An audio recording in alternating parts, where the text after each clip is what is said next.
Umagang-umaga ay nag-text nga si Ate Marivi sa akin at sinabing itong dumalagang ito ay nakunan. Dahil ito ang kanyang unang pagbubuntis ay marahil hindi pa handa ang katawan nito kaya naman nakunan ito. Nakita naman namin na naglabas ito ng inunan kaya naman hindi na kami nagbigay ng iluwalsin.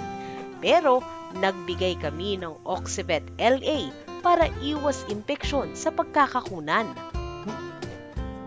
Hawak ka na mabuti, kuya.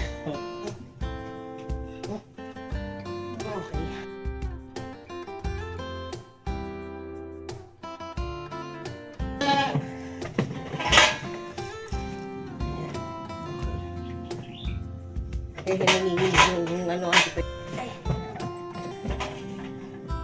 Sasabayan natin ng pagbibigay ng ChemShot LE para iwas stress, pang-suporta na din sa katawan ng dumalagang kambing at para naman madali itong makabawi.